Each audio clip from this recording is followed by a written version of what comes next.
নবী সাল্লাল্লাহু আলাইহি সাল্লাম আমাদেরকে যে সমস্ত জিক্র, যে সমস্ত দোয়া পাঠ করার জন্য নির্দেশ করেছেন, তার মধ্যে থেকে বেশ কিছু দোয়া, বেশ কিছু জিকির আছে যেগুলোর আলোচনা, যেগুলোর আমল সমাজ থেকে বিলুপ্তির পথে।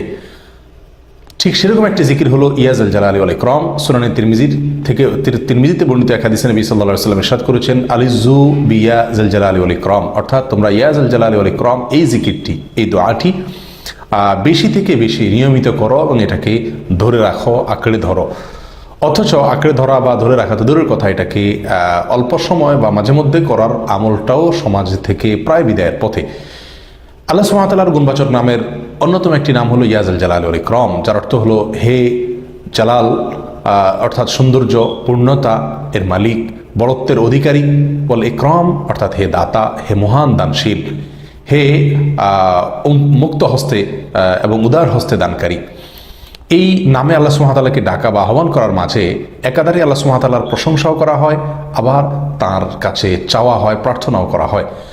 নিয়মিত যদি আমি এই জিক্র এবং দোয়া করতে থাকি, তো তার মানে আমি আল্লাহ সুবহানাহু ওয়া তাআলার প্রশংসাও করছি, আবার আল্লাহ সুবহানাহু ওয়া তাআলার কাছে নিজের প্রার্থনা বা আরজিও পেশ করছি। আসুন সমাজ থেকে বিদায় হয়ে যাওয়া, বিলুপ্ত হয়ে যাওয়া এই আমলটিকে পুনরায় জিন্দা করার চেষ্টা করি এবং সকালে, বিকালে, সন্ধ্যায়, শোয়ার সময়, ওঠার সময়, যখন সুযোগ হয় এই জিকিরটি বেশি বেশি করি, ইয়া যাল জালালি ওয়াল ইকরাম। এবং এই জিকিরটি করার জন্য ওযুর প্রয়োজন হয় না, বিনা ওযুতে আপনি করতে পারেন, যখন সুযোগ হয় তখন করতে পারেন।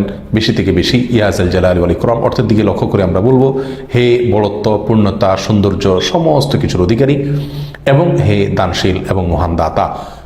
প্রশংসাও করছি, আবার যখন তাকে মহান দাতা ওয়াল ইকরাম বলছি, তখন নিজের বিভিন্ন চাওয়াকে মনে মনে স্মরণ করতে পারি, না করলেও চলে, কিন্তু আল্লাহ সুবহানাহু ওয়া তাআলা যখন তাকে আমি দাতা বলছি, তিনি তো আমার প্রয়োজনীয় কথা জানেন এবং তিনি নিঃসন্দেহে সেগুলো আমাকে দান করবেন।